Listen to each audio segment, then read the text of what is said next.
الحمدللہ رب العالمین اما بعد۔ رسول اللہ صلی اللہ علیہ وسلم نے ارشاد فرمایا ہے کبھی بھی کسی بھی نیکی کو حقیر نہیں سمجھنا، لا تحقرن من المعروف شیئا، حقیر نہیں سمجھنا مطلب کہ کوئی کام دیکھا یار یہ تو چھوٹا سا کام ہے، یار یہ اس کام پہ اتنا اجر ملے گا، یار 1 روپیہ صدقہ کرنا ہے، یار چھوٹا کام ہے، نیکی کو حقیر سمجھ کے چھوڑ دینا، ایسے کبھی نہیں کرنا، کیونکہ اللہ تعالیٰ کی ذات قدردان ذات ہے، اس کے ہاں عمل کے بڑے یا چھوٹے ہونے کو نہیں دیکھا جاتا ہے، اخلاص کو دیکھا جاتا ہے۔ تو عمل کو چھوٹا سمجھ کے چھوڑنا نہیں، نیکی کو، خیر کے کام کو حقیر نہیں سمجھنا۔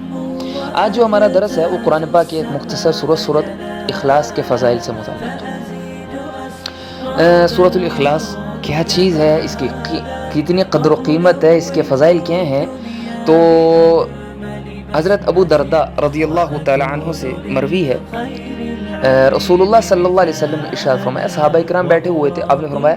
ایعجز احدکم ان یقرأ فی لیلۃ ثلث القرآن،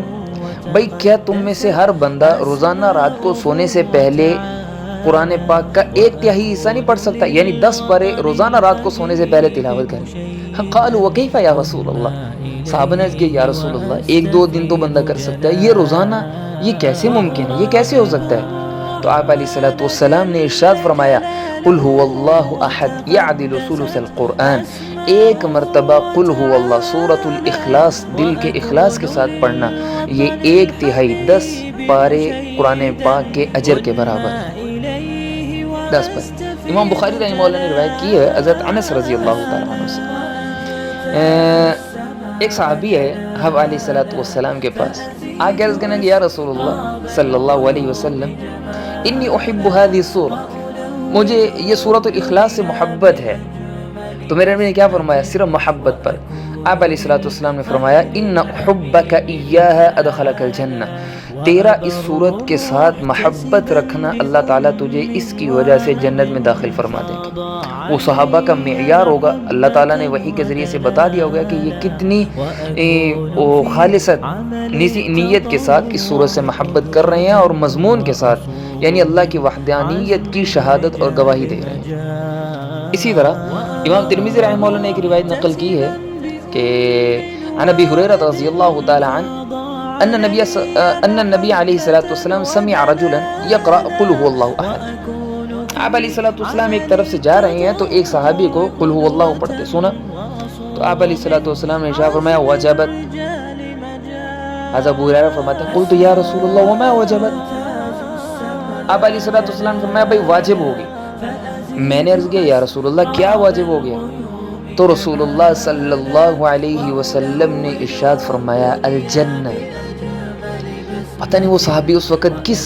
اخلاص کے ساتھ، دل کی محبت کے ساتھ قل هو اللہ پڑھ رہے تھے کہ اللہ تعالیٰ نے اپنے نبی کو بتا دیا کہ یہ بندہ مخلص ہے اور یہ بندہ جنتی ہے، تو اللہ کے نبی نے فرمایا کہ یہ بندہ جنتی ہے۔ اللہ تعالیٰ اپنے اس لطف و فضل اور کرم و احسان میں کچھ حصہ اللہ تعالیٰ ہم فقیروں کو بھی نصیب فرمائے،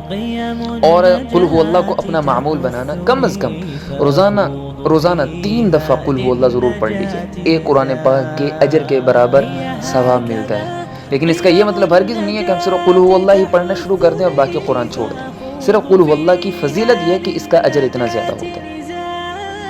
اور معمول کے اندر اگر دیکھا جائے تو امام ترمذی رحمہ اللہ نے حضرت انس بن مالک رضی اللہ تعالیٰ عنہ سے روایت کی ہے، رسول اللہ صلی اللہ علیہ وسلم نے ارشاد فرمایا من اراد ان ینام علی فراشہ، جو بندہ رات کو سونے کا ارادہ کر رہا ہے اور سونے کے لیے وہ اپنے بستر پر آیا، ثم قرأ 100 مرة قل هو اللہ احد، پھر اس نے 100 دفعہ قل هو اللہ احد مکمل سورۃ الاخلاص کی تلاوت کی، 100 دفعہ۔ اذا کان یوم القیامہ، جب قیامت کا دن ہوگا تو یقول له الرب سبحانہ وتعالی، اللہ تعالیٰ جل شانہ قیامت کے دن اس کو فرمائیں گے یا عبدی، اے میرے بندے ادخل علی یمینک الجنہ، اپنے سیدھے ہاتھ پہ جنت میں داخل ہو جاؤ، سستا سودا ہے. اگر رات کو پڑھنے سے 100 دفعہ قل هو اللہ پڑھنے سے اللہ تعالیٰ ہمیں قیامت کے دن فرمائیں کہ بھائی تم سیدھے ہاتھ پہ جنت میں داخل ہو جاؤ، تو یہ کوئی مہنگا سودا نہیں ہے. کم از کم زندگی میں ایک دفعہ تو یہ وظیفہ ضرور کر لیا جائے کہ رات کو سونے سے پہلے 100 مرتبہ قل هو اللہ کی تلاوت ہو. اللہ تعالیٰ جل شانہ سے دعا ہے کہ اللہ تعالیٰ مجھے آپ کو ہم سب کو سورۃ اخلاص کی تلاوت کرنے کی اور اسے محبت کرنے کی توفیق عطا فرمائے.